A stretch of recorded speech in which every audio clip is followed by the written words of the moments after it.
నమస్తే, good evening, welcome to స్వతంత్ర news. నేను సోనియా. బుల్డన్ల ముందుగా హెడ్లైన్ చూద్దాం. కాసేపట్లో గిగ్ వర్కర్లతో రేవంత్ రెడ్డి సమావేశం. ప్రత్యామ్నాయ ఉపాధి మార్గాలపై చర్చలు. కడపలో సీఎం జగన్ పర్యటన. ఎల్వి ప్రసాద్ కంటి ఆసుపత్రి ప్రారంభం.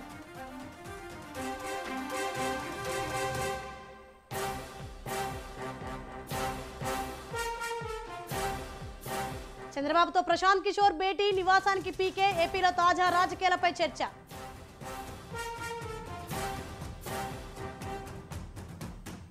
నాంపల్లి ఘటనకు డ్రమ్ములే కారణం తేల్చి చెప్పిన డీఆర్ఎఫ్ అధికారులు.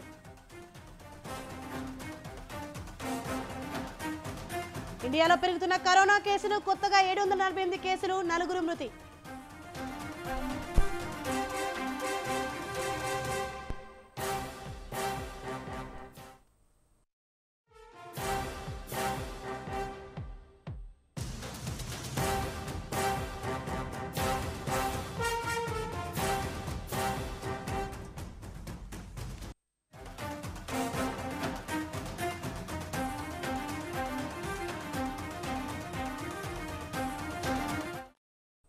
రైట్, బ్రేకింగ్ న్యూస్ చూస్తున్నాం మనం. టీడీపీ అధినేత చంద్రబాబుతో ఎన్నికల వ్యూహకర్త ప్రశాంత్ కిషోర్ భేటీ అయ్యారు.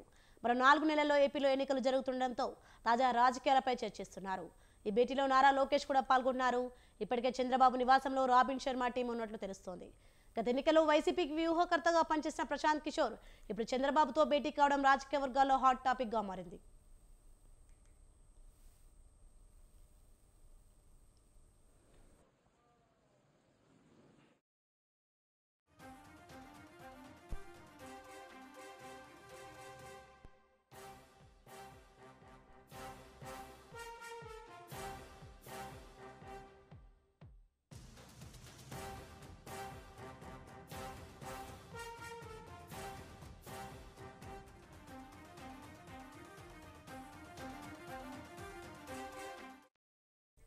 రైట్, బ్రేకింగ్ న్యూస్ చూస్తున్నాం. టీడీపీ అధినేత చంద్రబాబుతో ఎన్నికల వ్యూహకర్త ప్రశాంత్ కిషోర్ భేటీ అయ్యారు. మరో 4 నెలల్లో ఏపీలో ఎన్నికలు జరుగుతుండటంతో తాజా రాజకీయాలపై చర్చిస్తున్నారు. ఈ భేటీలో నారా లోకేష్ కూడా పాల్గొన్నారు. ఇప్పటికే చంద్రబాబు నివాసంలో రాబిన్ శర్మ టీం ఉన్నట్లు తెలుస్తోంది. గత ఎన్నికల్లో వైసీపీకి వ్యూహకర్తగా పనిచేసిన ప్రశాంత్ కిషోర్ ఇప్పుడు చంద్రబాబుతో భేటీ కావడం రాజకీయాల్లో హాట్ టాపిక్ గా మారింది. రైట్, ఇదే అంశంపై మరింత సమాచారం మా ప్రతినిధి రవిచంద్ర ఫోన్ లైన్ లో అందిస్తారు. రవిచంద్ర. సోనియా, ఆంధ్రప్రదేశ్ రాజకీయాల్లో ఒక్కసారిగా కొంత సంచలనం అనేది చెప్పాలి. నిన్నటి వరకు వైసీపీ వ్యూహకర్తగా ఉన్న ప్రశాంత్ కిషోర్ లోకేష్ కారులో ప్రత్యక్షం అవడం అనేది ఒక్కసారిగా సంచలనంగా కనిపిస్తా ఉంది. ఇద్దరు ప్రత్యేకమైన హెలికాప్టర్ లో హైదరాబాద్ నుంచి గన్నవరం చేరుకున్నారు. గన్నవరం నుంచి ఉండవల్లి చంద్రబాబు నివాసానికి నేరుగా లోకేష్ ప్రశాంత్ కిషోర్ కలిసి వెళ్ళడం అనేది రాజకీయ వర్గాల్లో ఒక కలకలంగా మారింది. నిన్నటి వరకు వైసీపీకి వ్యూహకర్తగా ఉన్న ప్రశాంత్ కిషోర్ ఒకసారిగా తెలుగుదేశం చెంతన చేరడం అనేది రాజకీయాల్లో చర్చనీయాంశంగా మారింది. ఇప్పటి వరకు రాబిన్ శర్మ తెలుగుదేశం వ్యూహకర్తగా ఉండగా రాబిన్ శర్మను పక్కన పెట్టి ప్రశాంత్ కిషోర్ ను వ్యూహకర్తగా ఎందుకు తీసుకోవాల్సి వచ్చింది? అసలు ప్రశాంత్ కిషోర్ తెలుగుదేశం వ్యూహకర్తగా వ్యవహరిస్తే సీట్లు అదేవిధంగా క్యాంపెయిన్ పై నిర్ణయం తీసుకునే అవకాశాలు ఉన్నాయా? వీటన్నిటిపై అయితే పెద్ద ఎత్తున చర్చ సాగుతా ఉంది. ఇప్పటికే ప్రశాంత్ కిషోర్ కొంత తెలుగుదేశానికి దగ్గరయ్యారని ఈ పరిణామాలను బట్టి అర్థమవుతుంది. గత కొంతకాలంగా వైసీపీ క్యాండిడేట్ల ఎంపికల్లోనూ అదేవిధంగా విధానపరమైన నిర్ణయాల్లో ప్రశాంత్ కిషోర్ గతంలో కూడా వ్యతిరేకంగా కొన్ని ట్వీట్లు చేసిన పరిస్థితి కూడా మనకి తెలుస్తా ఉంది. గత ఎన్నికల్లో తెలంగాణలో కూడా కాంగ్రెస్ పార్టీకి పనిచేసిన ప్రశాంత్ కిషోర్ ఒకసారిగా ఆంధ్రప్రదేశ్ రాజకీయాల్లో తెలుగుదేశం చంద్రబాబు నాయుడుతో భేటీ అవడం కొద్దిసేపటి క్రితం ఉండవల్లిలో పెద్ద చర్చనీయాంశంగా మారింది. ఈ పరిణామాలు ఇది రాబోయే ఎన్నికల్లో ప్రశాంత్ కిషోర్ తెలుగుదేశంతో కలిసి పనిచేస్తారా లేదా వ్యూహకర్తగా వ్యవహరిస్తారా, అసలు మొత్తం తానై పనిచేస్తారా అనేది ఒక చర్చ అయితే సాగుతా ఉంది. Soni. Right, thank you Ravichandra.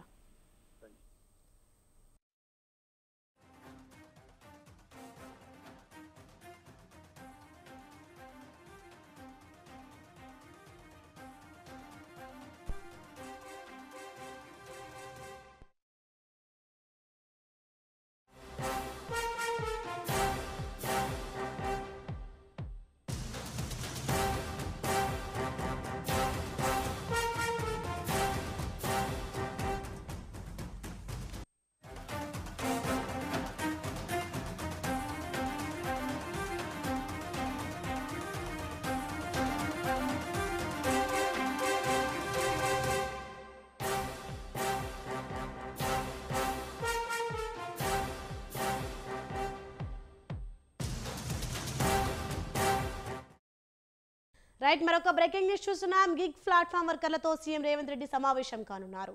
Nampally exhibition grounds లో ఓలా, ఊబర్, ర్యాపిడో, పోర్టర్, స్విగ్గీ, జొమాటో తదితర కంపెనీలో పనిచేస్తున్న డ్రైవర్స్ తో సమావేశం కానున్నారు. ఎన్నికల ముందు గిగ్ ప్లాట్ఫామ్ వర్కర్లను న్యాయం చేస్తామని రాహుల్ గాంధీ హామీ ఇచ్చారు. రాష్ట్ర వ్యాప్తంగా 4,20,000 మంది గిగ్ వర్కర్లు ఉన్నారు. వారికి ఉద్యోగ భద్రత కల్పించాలని ముఖ్యమంత్రిని కోరనున్నారు.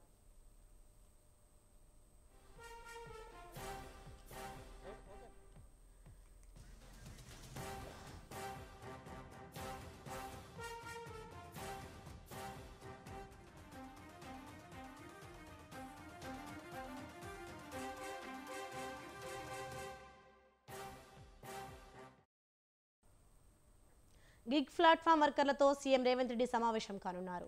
నాంపల్లి ఎగ్జిబిషన్ గ్రౌండ్స్ లో ఓలా, ఊబర్, ర్యాపిడో, పోర్టర్, స్విగ్గీ, జొమాటో తదితర కంపెనీలో పనిచేసిన డ్రైవర్స్తో సమావేశం కానున్నారు. ఎన్నికల ముందు గిగ్ ప్లాట్ఫామ్ వర్కర్లకు న్యాయం చేస్తామని రాహుల్ గాంధీ హామీ ఇచ్చారు. రాష్ట్ర వ్యాప్తంగా 4,20,000 మంది గిగ్ వర్కర్లు ఉన్నారు. వారికి ఉద్యోగ భద్రత కల్పించాలని ముఖ్యమంత్రిని కోరున్నాను. రైట్, ఇదే అంశంపై మరింత సమాచారం మా ప్రతినిధి విశాల్ లైవ్ ద్వారా అందిస్తారు. విశాల్.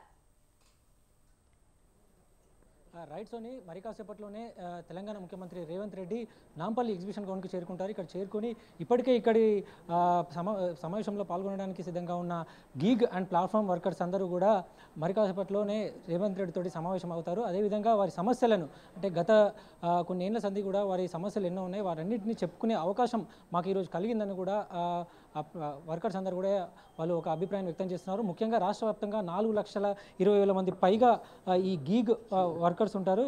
ఓలా, ఊబర్, ర్యాపిడో, పోర్టర్, ఇలా స్విగ్గీ, జొమాటో ఇలా ఈ కంపెనీలలో వర్క్ చేసే ప్రతి ఒక్కరు కూడా గిగ్ అండ్ ప్లాట్ఫామ్ వర్కర్ కిందకి వస్తారు. వీరికి న్యాయం చేస్తామని కూడా ఎన్నికల హామీలో రాహుల్ గాంధీ స్వయంగా వీరితో సమావేశమయ్యారు. తప్పకుండా ప్రభుత్వం అధికారంలోకి రాగానే న్యాయం చేస్తామనే హామీ కూడా ఇచ్చారు. ముఖ్యంగా ఈ గిగ్ ప్లాట్ఫామ్ వర్కర్స్ వాళ్ళు ప్రభుత్వాన్ని ఈరోజు కోరేది ఒకటే, అది రాజస్థాన్ తరహాలో మాకు కూడా ఉద్యోగ భద్రతకు సంబంధించి ఒక సంక్షేమ బిల్లుని, గిగ్ అండ్ ప్లాట్ఫామ్ సంబంధించి సంక్షేమ బిల్లుని తీసుకురావాలి. అదేవిధంగా యాజమాన్యం, యూనియన్స్, అదే వర్కర్లు ఈ ముగ్గురికి సంబంధించి ఒక బోర్డు ఏర్పాటు చేయాలి. ఈ బోర్డులో తమకి అందే ఇచ్చే వేతనాలు, అదేవిధంగా కంపెనీ కమిషన్, ఇలా వీటన్నిటి వివరాలు కూడా బహిరంగంగానే అందరికీ తెలిసే విధంగానే ఉండాలని కూడా ఈ ప్లాట్ఫామ్ వర్కర్స్ అందరూ కూడా ఈరోజు సీఎం రేవంత్ని కోరే అవకాశం ఉంది. ముఖ్యంగా ఎన్నో దాదాపు బీఆర్ఎస్ ప్రభుత్వంలో ఎప్పటి రోడ్డు మీదకి వచ్చి ధర్నాలు చేసినప్పటికీ కూడా తమకి గుర్తించిన వారు లేరు, తమని అన్యాయం జరిగిందని కూడా స్విగ్గీ, జొమాటో పనిచేస్తున్న వర్కర్లందరూ కూడా తెలియజేశారు. అదేవిధంగా రోడ్డు మీద కూర్చొని తమకి కమిషన్లకే ఎక్కువ అవుతుందని వాళ్ళు ఒక ఆవేదన కూడా వ్యక్తం చేసిన సందర్భాలు ఉన్నాయి.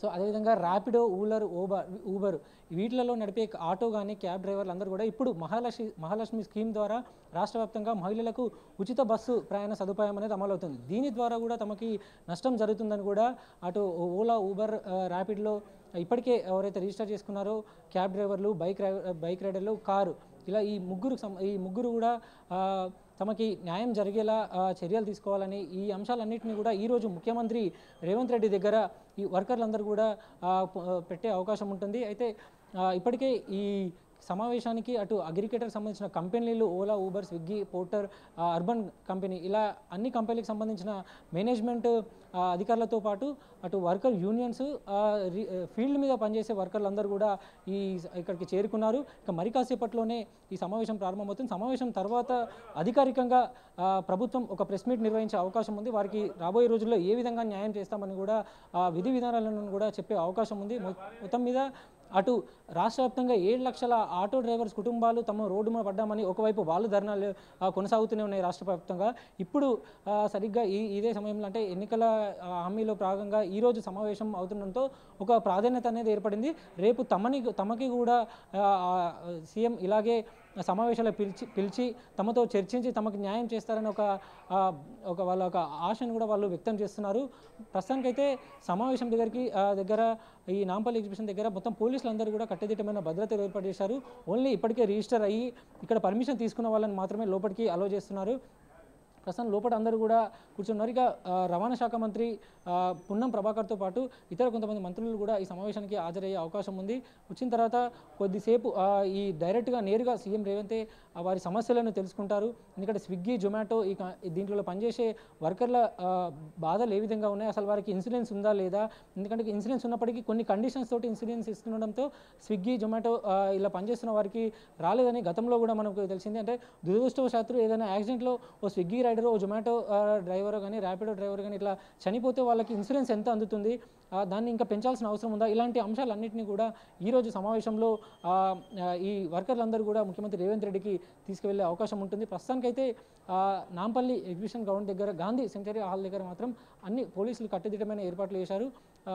ఓన్లీ వర్కర్స్ ఎవరైతే ఈరోజు సమావేశంలో పాల్గొనడానికి ముందస్తుగా అనుమతి తీసుకున్నారో వారిని మాత్రమే అలో చేస్తారు. మొత్తానికి ఇన్ని ఏళ్ళుగా రోడ్ల మీదకి వచ్చి ధర్నాలు చేసినప్పటికీ కూడా తమకి న్యాయం జరగలేదు. కానీ కొత్త ప్రభుత్వం ఏర్పాటైన తర్వాత తమకి ఈరోజు నేరుగా సీఎంఏ మాత్రం సమావేశం జరుపుతుండడం ఒక ఆనందదాయకమని కూడా వర్కర్లందరూ కూడా వారి అభిప్రాయాన్ని వ్యక్తం చేస్తున్నారు. అయితే ఈ సమావేశం తర్వాతనే మనకి వారికి ఏ విధంగా న్యాయం చేస్తారనేది తెలిసే అవకాశం ఉంటుంది. సోని. ఎస్ విశాల్, గ్లిడ్ ఫామ్ వర్కర్లతో సీఎం రేవంత్ రెడ్డి సమావేశం కానున్నారు. అలాగే ఫ్రీ బస్ పథకంతో తాము నష్టపోతున్నామని ఆటో డ్రైవర్లు ఆవేదన వ్యక్తం చేస్తున్నారు. మరి దీనిపైన అప్డేట్స్ ఏంటి, అలాగే ఇప్పుడు సమావేశం ఎన్ని గంటలకు జరగనుంది? రైట్ సోని, ఇప్పటికే ఫ్రీ బస్సు సర్వీస్ సంబంధించి తాము నష్టపోతున్నామని రాష్ట్ర వ్యాప్తంగా 7 లక్షల ఆటో డ్రైవర్ కుటుంబాలు రోడ్డున పడతామని కూడా ఆటో డ్రైవర్లు కొద్ది రోజుల క్రితమే బస్ భవన్ ముట్టడికి కూడా పిలుపునిచ్చారు. ఇక తమకి న్యాయం చేయాలని అటు ప్రతిపక్ష పార్టీ సంబంధించిన బీఆర్ఎస్ వర్కింగ్ ప్రెసిడెంట్ కేటీఆర్ని కూడా కలిసి వాళ్ళు ఒక లెటర్ కూడా ఇవ్వడం జరిగింది. ఇక రాబోయే రోజుల్లో అటు బీఆర్ఎస్ ప్రభుత్వం నుంచి ఒక పెద్ద ఎత్తున ధర్నాలకు కూడా వచ్చే అవకాశం ఉంది. సో ఈ సందర్భంలోనే అటు ఈరోజు ప్రభుత్వం గీగ్ అండ్ ప్లాట్ఫామ్ వర్కర్స్ తోటి సమావేశం కావడం, అదేవిధంగా రాబోయే రోజుల్లో ఆటో డ్రైవర్లకు సంబంధించిన సమస్యల మీద కూడా ప్రభుత్వం చర్చించే అవకాశం ఉంటుంది. వారికి కూడా న్యాయం చేసే అవకాశం కూడా ఉంది. ఎందుకంటే ఇప్పటికే రవాణా శాఖ మంత్రి పొన్నం ప్రభాకర్ని ఆటో డ్రైవర్ సంఘాలందరూ కూడా కలిశారు. వాళ్ళ బాధలను, అదేవిధంగా లెటర్లు, వాళ్ళ వినతి పత్రాలు కూడా ఇవ్వడం జరిగింది. దాన్ని సీఎం దృష్టికి తీసుకెళ్తానని పొన్నం ప్రభాకర్ వారికి ఒక హామీ కూడా ఇవ్వడం జరిగింది. అంటే ఈరోజు ఈ సమస్యల పరిష్కారం తర్వాత రాబోయే రోజుల్లో ఆటో డ్రైవర్ల రాష్ట్ర వ్యాప్తంగా ఉన్న ఆటో డ్రైవర్ల సంఘాలతోటి సమావేశం ఏర్పడి వారికి కూడా న్యాయం చేసే విధంగా ప్రభుత్వం అడుగులు వేసే అవకాశం ఉంది. ఎందుకంటే ఇప్పటికే అటు బీఆర్ఎస్ ప్రభుత్వం కూడా ఆటో డ్రైవర్లకి అండగా నిలుస్తూ ఒక పెద్ద ఎత్తున ధర్నాలకు కూడా ప్లాన్ చేసేట్టు కూడా వాళ్ళు వినతి పత్రాలు ఇవ్వడం, అటు దిశగా అటు బీఆర్ఎస్ ప్రభుత్వం కూడా అడుగులు వేస్తుండడంతో ప్రభుత్వం ముందు జాగ్రత్తగానే ఈ ఆటో డ్రైవర్ సంఘాలతోటి సమావేశం ఏర్పడే అవకాశం ఉంది. ఇక గీగ్ అండ్ ప్లాట్ఫామ్ వర్కర్ చూసుకుంటే ఇప్పటికే రాజస్థాన్లో వీరికంటూ ఒక సంక్షేమానికి సంబంధించిన ఒక బిల్లు ఉంది. అదేవిధంగా ఉద్యోగ భద్రతకు సంబంధించి కూడా అక్కడ వారికి న్యాయం జరిగింది. సో అదే అక్కడ పాటిస్తున్న పద్ధతినే ఇక్కడ తెలంగాణలో కూడా అమలు చేయాలి. ఇక్కడ అమలు చేస్తే ఇక్కడ పనిచేస్తున్న దాదాపు 4,20,000 మంది పైగా ఈరోజు Rapido, Ola, Uber, Swiggy, Zomato, Porter ఇలాంటి కంపెనీలలో, అగ్రిగేటర్స్ కంపెనీలో ఈరోజు ఎంతోమంది యువత జాబులు చేస్తున్నారు. వారు ఒకనొక సమయం అంటే వర్షాలు, ఎండలు ఇవన్నీ ఏం లెక్క చేయకుండా కూడా ఈరోజు స్విగ్గీ ఫుడ్ డెలివరీ వాళ్ళు ఇస్తున్నారు. ఒకనొక వాళ్ళు ఒక క్యాన్సిల్ అంటే ఒకవేళ కస్టమర్ క్యాన్సిల్ చేసినప్పటికీ కూడా అది వాళ్ళ మీదే వాళ్ళే తప్పన్నట్టు కూడా వాళ్ళని కొంతమంది తీసేయడం జరిగింది. ఇలా తమ సమస్యలను అగ్రిగేటర్ కంపెనీలకు సంబంధించిన సమస్యలన్నింటినీ కూడా ఈరోజు సీఎం రేవంత్ రెడ్డికే నేరుగా ఈ వర్కర్లు చెప్పుకునే అవకాశం ఉంది. అదేవిధంగా ఈ సమావేశానికి అటు అగ్రిగేటర్ కంపెనీల మేనేజ్మెంట్ అధికారులను కూడా ఈ సమావేశంలో పాల్గొనడంతో ఈ ఇరువురి సమస్యలు అంటే మేనేజ్మెంట్ ఎలాంటి సమస్యలను ఫేస్ చేస్తుంది, ఇటు స్విగ్గీ ఈ గీగ్ అండ్ ప్లాట్ఫామ్ వర్కర్స్ ఎలాంటి సమస్యలు ఎదుర్కొంటున్నారు, వీటిని అన్నింటినీ ఈరోజు సమావేశంలో చర్చించుకొని వారికి న్యాయం చేసే దిశగా ప్రభుత్వం అడుగులు వేస్తుంది. సోని, ప్రస్తుతానికైతే ఇంకా సమావేశం ప్రారంభం కాలేదు. మరి కాసేపట్లోనే సమావేశం ప్రారంభం అవుతుంది.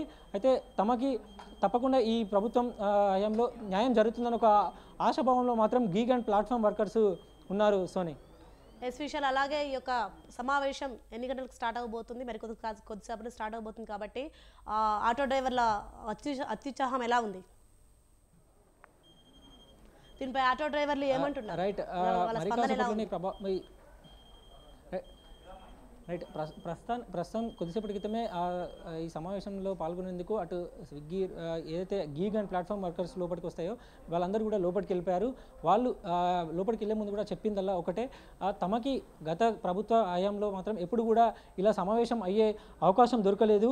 ఎన్నోసార్లు మాజీ మంత్రి కేటీఆర్కి తాము ట్విట్టర్ ద్వారా రిక్వెస్ట్ పెట్టినప్పటికీ, తమ సమస్య పరిష్కరించాలని చెప్పినప్పటికీ ఏనాడు కూడా అటు మాజీ మంత్రి కేటీఆర్ నుంచి ఎటువంటి మాకు ఒక స్పందన రాలేదు, ఈసారైనా వస్తుందని మనకి ఈసారి అవకాశం వస్తుందని కూడా మనకి చెప్తున్నారు. ప్రస్తుతం మనతో పాటు గీగ్ అండ్ ప్లాట్ఫామ్ వర్కర్స్ వ్యవస్థాపక అధ్యక్షుడు సలాలుద్దీన్ ఉన్నారు. వారిని అడుగుదాం. ఎలా చూస్తారు ఈ మూమెంట్ని? నేరుగా సీఎంఏ ఈరోజు మీతోటి సమావేశం అయిపోతున్నారు. ఇది చాలా గర్వంగా ఉంది, ఎందుకంటే రాహుల్ గాంధీ ఇచ్చిన ప్రామిస్ ఫుల్ఫిల్ చేయడం జరుగుతుంది. రాహుల్ గాంధీ లాస్ట్ డే రోజు జరిగిన గీగ్ మరియు ప్లాట్ఫామ్ వర్కర్స్లది ఇంటరాక్షన్లో చెప్పారు, సీఎం గారు మా ప్రభుత్వం కాగానే ఇమీడియట్గా సీఎం గారితో మాట్లాడిస్తానని చెప్పడం జరిగింది. అదే మాటకి ఈరోజు రేవంత్ రెడ్డి గారు ఫుల్ఫిల్ చేస్తూ ఇప్పుడు కూడా వర్కర్స్తో ఇంటరాక్ట్ అవుతున్నారు. Ola, Uber, Swiggy, Zomato, Amazon, Flipkart, అంతేకాకుండా అర్బన్ కంపెనీలో ఉన్న మహిళలతో ఇంటరాక్ట్ అవుతున్నారు. ఇది ఒక మంచి వర్కర్స్కి వాయిస్ వినేటట్టు, ఎందుకంటే ఇలాంటి చాలా తక్కువగా జరుగుతుంది ఒక సీఎం ముఖాముఖి కావడం వర్కర్స్తో అనేది. కాంగ్రెస్ సాంప్రదాయం కాబట్టి వాళ్ళు అది ఫాలో అవుతున్నారు. ఈరోజు ముఖ్యంగా మీరు సీఎం రేవంత్ రెడ్డి ముందు ఎలాంటి మీరు అంటే మీకు సంబంధించిన న్యాయం చేయాలని కోరబోతున్నారు? ముఖ్యంగా సోషల్ సెక్యూరిటీ, వెల్ఫేర్ బోర్డు, ఒక చట్టం, మెయిన్గా అగ్రిగేటర్స్ పైన చట్టం లేదంట. ఓలా, ఊబర్, ఈ స్విగ్గీ, జొమాటో పిల్లలు పనిచేసేటోళ్ళకి చట్టం లేదు. కాబట్టి గీగ్ మరియు ప్లాట్ఫామ్ వర్కర్స్కి మెయిన్ చట్టంతో పాటు ట్రైపార్టెడ్ వెల్ఫేర్ బోర్డుతో పాటు ప్రతి ట్రాన్సాక్షన్ పైన ఒక లీవీ కట్టి వాళ్ళకి సోషల్ సెక్యూరిటీ కోసం, అలాగే వాళ్ళకి గ్రేవియన్స్ మెకానిజం, అంటే వాళ్ళు ఏది జరిగినా కూడా వాళ్ళు ఎక్కడ కూడా వాళ్ళ కంప్లైంట్ రేస్ చేసుకోవడానికి లేదు, కానీ ఇక్కడ వాళ్ళకి ఒక అవకాశం. ముఖ్యంగా స్విగ్గీ, జొమాటో వీళ్ళు ఎలాంటి ప్రాబ్లమ్స్ ఫేస్ చేస్తున్నారు ప్రజెంట్? మల్టిపుల్ ప్రాబ్లమ్స్ ఉన్నాయి పాపం వాళ్ళకి. అందులో కీలకమైన ఏవైతే ఉందో గ్రేవియన్స్ మెకానిజంతో పాటు చట్టం తయారు చేస్తే చట్టంలో ఇవన్నీ వస్తాయి. దేశంలో ఇంకెక్కడైనా ఈ రాష్ట్రాల్లో చట్టం ఇలాంటి అమల్లో ఉందా? రాజస్థాన్ మొదటి రాష్ట్రం, ఇప్పుడు తెలంగాణ రెండో రాష్ట్రం కాబోతుంది. కర్ణాటకలో కూడా ఆల్రెడీ వర్క్ స్టార్ట్ అయింది, ఇది మూడో రాష్ట్రం.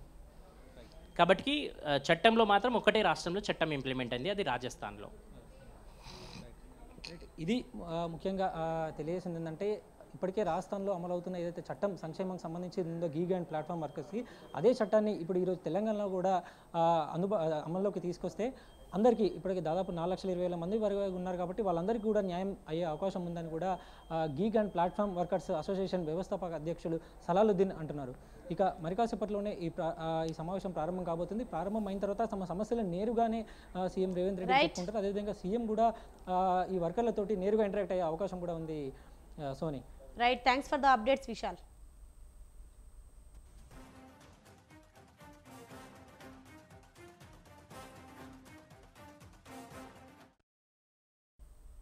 మహిళా ప్రయాణికులకు ఆర్టీసీ ఎండీ సజ్జనార్ విజ్ఞప్తి చేశారు. ఎక్స్ప్రెస్ బస్సుల్లో తక్కువ దూరం ప్రయాణించే మహిళలు ఎక్కువగా వెళ్తున్నట్టు తమ దృష్టికి వచ్చిందని, దీనివల్ల దూర ప్రాంత ప్రయాణికులకు అసౌకర్యం కలుగుతోందని అన్నారు. తక్కువ దూరం ప్రయాణించేవారు పల్లె వెలుగు బస్సులో ఎక్కి సిబ్బందికి సహకరించాలని కోరుతున్నామని సజ్జనార్ తెలిపారు. కొందరు మహిళలను అనుమతించిన స్టేజీల్లో కాకుండా మధ్యలోనే బస్సులను ఆపమని సిబ్బందిపై ఒత్తిడి తెస్తున్నారని, దీంతో సమయం పెరుగుతుందని చెప్పారు. దూర ప్రాంత ప్రయాణికులు సిబ్బందికి సహకరించాలని సజ్జనార్ స్పష్టం చేశారు.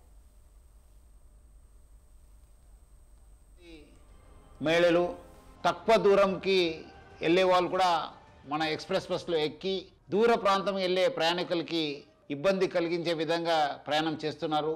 వాళ్ళందరికీ కూడా నా తరఫు నుంచి, యాజమాన్య తరఫు నుంచి కోరుతున్నాను, మీరు తక్కువ దూరంలో వెళ్ళే వాళ్ళైతే వెలుగు బస్సులో ప్రయాణించాలని చెప్పి నేను మరీ కోరుతున్నాను. అదేవిధంగా కొంతమంది మహిళలు స్టేజ్ కాకుండా మధ్యలో రోడ్ మధ్యలో ఆపడము, లేదంటే ఎక్కడ కావాలో అక్కడ ఆపండి అని చెప్పి అడుగుతున్నారు. దీనివల్ల కూడా చాలా దూర ప్రాంతంలో వెళ్ళే వాళ్ళు కూడా చాలా ఇబ్బంది కలుగుతుంది. స్టేజ్ దగ్గర మాత్రమే మా బస్సు ఆగడం జరుగుతుంది. సో ముఖ్యంగా దీనివల్ల కూడా దూర ప్రాంతంలో వెళ్ళే వాళ్ళు, వేరే ప్రయాణికులు కూడా మేలు జరుగుతుంది. మన కండక్టర్స్కి, డ్రైవర్స్ కూడా బాగా జరుగుతుంది. లేదంటే కొన్ని చోట్ల మనకు చాలా ఇబ్బంది కలుగుతుంది. మన కండక్టర్స్ కూడా చాలా ఇబ్బంది పడుతున్నారు. ప్రజలు బాగా సహకరించారు. వచ్చే రోజు కూడా ఈ ఒక స్కీమ్ని ఇంప్లిమెంట్ చేయడానికి మహిళలు, ఆడపిల్లలు, థర్డ్ జెండర్ వాళ్ళందరూ కూడా సహకరించాలని చెప్పి నేను మరి యాజమాన్య తరఫు నుంచి అందరు కోరుతూ ముఖ్యంగా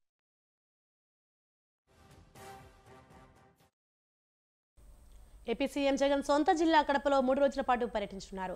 పలు అభివృద్ధి కార్యక్రమాలకు శంకుస్థాపనలు, ప్రారంభోత్సవాలు చేయడంతో పాటు క్రిస్మస్ వేడుకల్లో పాల్గొంటారు.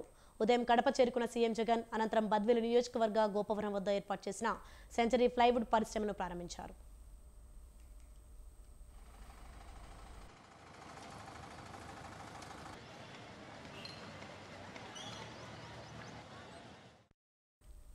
కడప రిమ్స్ ఆసుపత్రి వద్ద నూతనంగా నిర్మించిన cancer hospital, super speciality hospital, mental hospital, Prasad eye హాస్పిటల్ను ప్రారంభించారు.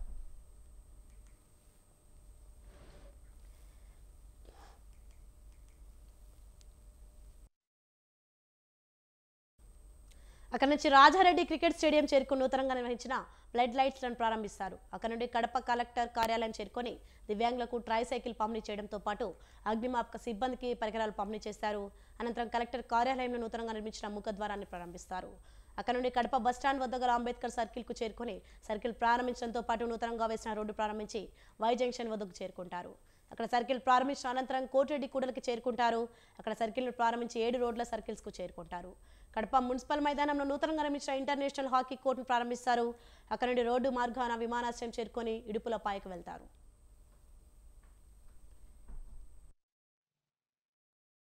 రేపు ఉదయం ఇడుపులపాయలోని తన తండ్రి దివంగత వైఎస్ రాజశేఖర రెడ్డి సమాధి వద్ద కుటుంబ సభ్యులతో కలిసి నివాళులర్పిస్తారు. అనంతరం స్థానికంగా ఏర్పాటు చేసిన క్రిస్మస్ ప్రార్థనలో కుటుంబ సభ్యులతో కలిసి పాల్గొంటారు. అక్కడ నుండి సింహాద్రిపురం చేరుకుని నూతనంగా నిర్మించిన తహసీల్దార్ కార్యాలయం పోలీస్ స్టేషన్ను ప్రారంభించి స్థానిక నాయకులతో సమావేశమవుతారు. అనంతరం ఇడుపులపాయలో బస చేస్తారు. మూడో రోజు ఇడుపులపాయ నుండి బయలుదేరి పులివెందులకు చేరుకుంటారు. అనంతరం పులివెందుల పట్టణంలో సిఎస్ఐ చర్చిలో జరిగే క్రిస్మస్ ప్రార్థనలో పాల్గొని నేరుగా కడప విమానాశ్రయం చేరుకుంటారు. అక్కడ నుండి ప్రత్యేక విమానంలో గన్నవరం బయలుదేరి వెళ్తారు. 3 రోజుల సీఎం పర్యటన నేపథ్యంలో ఎక్కడా ఎటువంటి అవాంఛనీయ ఘటన జరగకుండా పటిష్ట బందోబస్తు ఏర్పాటు చేశారు.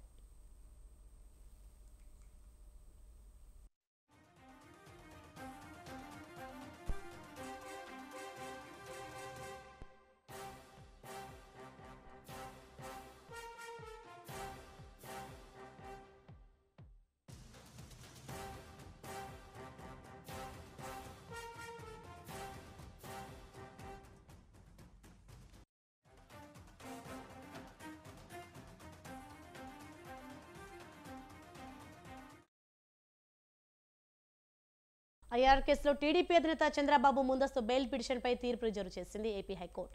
చంద్రబాబు లోకేష్ నిబంధనలు ఉల్లంఘిస్తున్నారని హైకోర్టులో సిఐడి మెమో దాఖలు చేసింది. సిఐడి మెమోపై కౌంటర్ ఫైల్ చేసిన చంద్రబాబు తరపు లాయర్లు సిఐడి పిటిషన్ని పరిగణలోకి తీసుకోవద్దని కోరారు. దీనిపై విచారణ చేసిన కోర్టు తీర్పును రిజర్వ్లో ఉంచింది.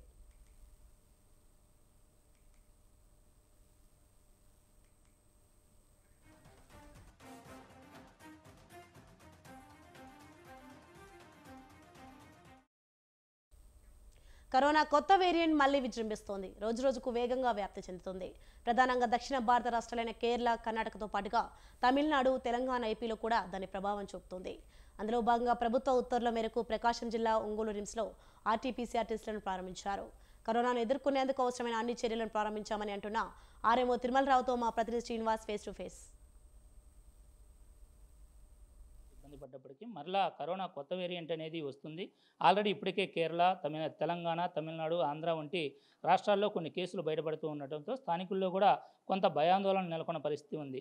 అయితే ఇప్పటికే ఆంధ్రప్రదేశ్లో కూడా కొన్ని కేసులు బయటపడి ఉన్న నేపథ్యంలో అన్ని వైద్యశాలలో కూడా వైద్యాధికారులను ప్రభుత్వం అలర్ట్ చేసిన పరిస్థితి ఉంది. మనం ఇప్పుడు ఒంగోలు రిమ్స్ వైద్యశాలలో ఉన్నాం. మనతో పాటు రిమ్స్ వైద్యశాల యొక్క ఆర్ఎం గారు కూడా అందుబాటులో ఉన్నారు. వారిని అడిగి తెలుసుకుందాం ఇక్కడ ఈ కరోనాకు సంబంధించినటువంటి ఎటువంటి ఏర్పాట్లు జరుగుతున్నాయనేది. సార్ చెప్పండి, ఇప్పుడు కరోనా కొత్త వేరియంట్ అనేది వస్తుంది, దీనివల్ల చిన్నపిల్లలకి, ముసలి వాళ్ళకి ప్రభావం ఉంటుందని చెప్పి ప్రభుత్వం దీనిపైన ప్రత్యేక చర్యలు కూడా తీసుకోవడం జరిగింది. ప్రభుత్వం నుంచి మీకు ఎటువంటి రిపోర్ట్లు వచ్చాయి, అదేవిధంగా మీరు ఇక్కడ ఎటువంటి ఏర్పాట్లు చేస్తున్నారు? మేమందరం మా యొక్క డాక్టర్ల సహకారంతో, స్టాఫ్ సహకారంతో, అదేవిధంగా నర్సుల సహకారంతో కోవిడ్ బెడ్స్ అనేవి రెడీ చేశాము. 200 పైచీలకు బెడ్స్ అనేవి మేము హాస్పిటల్లో రెడీ చేశాము. అదేవిధంగా ఆక్సిజన్ సిలిండర్స్ అనేవి 1000కి పైగా, కాన్సన్ట్రేటర్స్ అనేవి 900కు పైగా మేము రెడీ చేసి పెట్టుకున్నాము. వాటిని చెక్ చేసుకున్నాము, అన్నీ ఫంక్షనల్గా ఉన్నాయి. వీటితో పాటు వెంటిలేటర్స్ 200 పైగా మా దగ్గర ఉన్నాయి. పిఎస్ఏ ప్లాంట్ అనేది మా యొక్క సూపరింటెండెంట్ గారు, మా డాక్టర్స్, స్టాఫ్ అంతా పనిచేస్తుందో లేదని మాక్ డ్రిల్ కూడా మేము నిర్వహించాము. మా ఆక్సిజన్ ప్లాంట్స్ కూడా పనిచేస్తున్నాయి. మేమందరం ఈ యొక్క కోవిడ్ని ఎదుర్కోవడానికి సంసిద్ధంగా ఉన్నాం. సార్, అయితే ఇప్పుడు ఈ కోవిడ్ అనేది కేరళ నుంచి వ్యాపిస్తుంది, కేరళకి వెళ్ళినటువంటి స్వాముల నుంచి వచ్చే అవకాశం ఉంది అనేటువంటి అపోహ లేదా నిజం అనేది తెలియదు, నడుస్తూ ఉంది. ఈ సందర్భంలో ఈ స్వాములు ఎవరైతే ఇల్లు వస్తారో వాళ్ళని టెస్టులు చేయించాలని చెప్పి కూడా ప్రభుత్వం నిర్ణయం తీసుకుంది అంటున్నారు. దీనిపైన మీకు ఏమైనా ఆదేశాలు అంది? ముఖ్యంగా తీసుకున్నట్లయితే ఈ కోవిడ్ కేసులు అనేవి సింగపూర్లో ఎక్కువగా రావడం జరిగింది. 50,000 పైకి కేసులు ఉన్నాయి. సింగపూర్ నుంచి మన దేశానికి ట్రావెల్ అయ్యి వస్తూ ఉన్నారు.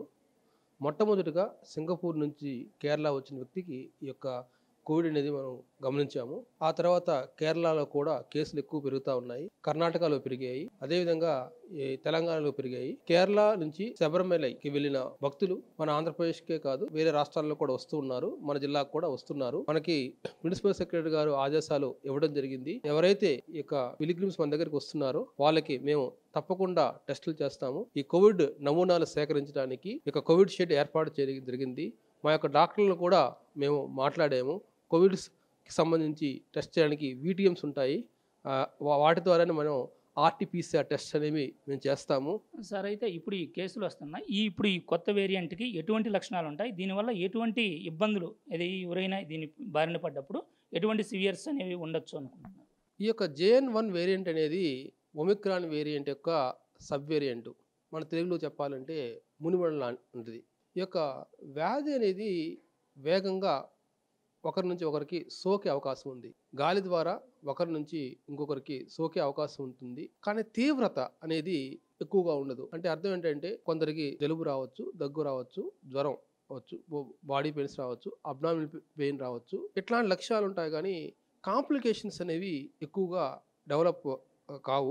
అనేక రీసెర్చ్ స్టడీస్ కూడా నేను చదవటం జరిగింది. కాంప్లికేషన్స్ అనేవి ఈ యొక్క ఒమిక్రాన్తో రాలేదు కాబట్టి ఎక్కువ కాంప్లికేషన్స్ JN.1 వేరియంట్తో కూడా రాకుండా ఉండే అవకాశం ఎక్కువ ఉంది. ఇక్కడ ఈ కొత్త వేరియంట్ అనేది సింగపూర్ నుంచి ట్రావెల్ చేసి ఇటు ఇండియాలో కూడా వస్తుంది. దీని యొక్క తీవ్రత అయితే ఎక్కువగా ఉంటుంది, వ్యాప్తి చెందేటువంటి గుణం ఎక్కువ ఉంటుంది, కానీ దాని యొక్క తీవ్రత వ్యక్తిపైన తీవ్రత మాత్రం చాలా తక్కువ ఉంటుంది. లక్షణాలు గత కోవిడ్ లక్షణాలు ఏవైతే ఉన్నాయో అదే విధంగా జలుబు, దగ్గు వంటి వాటితో పాటుగా కడుపుల నొప్పి, జ్వరము వంటివి కూడా ఉండేటువంటి అవకాశం ఉంటుంది. దీన్ని అయితే భయపడాల్సినటువంటి అంత పరిస్థితి అయితే ఉండదు, కానీ దీని వ్యాప్తి మాత్రం ఎక్కువగా ఉంటుంది. కాబట్టి వీలైనంత వరకు తగిన జాగ్రత్తలు తీసుకోవాలని చెప్పి మనకు చెప్తూ ఉన్నారు. ఒంగోలులోని రిమ్స్ నుండి వీడియో జర్నలిస్ట్ వాసుతో శ్రీనివాస్, స్వంత్ర న్యూస్. భగవంతుని సేవతో పాటుగా ప్రజలకు సేవ చేసే భాగ్యం దక్కడం తన పూర్వజన్మ సుకృతంగా భావిస్తున్నట్లు మంత్రి రోజా చెప్పారు. తిరుచనూరు శ్రీ పద్మావతి అమ్మవారి సేవలో పాల్గొని మొక్కులు చెల్లించుకున్నారు. అనంతరం ఆమెకి రంగనాయకుల మండపంలో వేద పండితులు వేద ఆశీర్వచనం అందించగా ఆలయ అధికారులు పట్టు వస్త్రంతో సత్కరించి స్వామివారి తీర్థ ప్రసాదాలు అందజేశారు. మరోవైపు బండ్ల గణేష్ దర్శించుకున్నారు.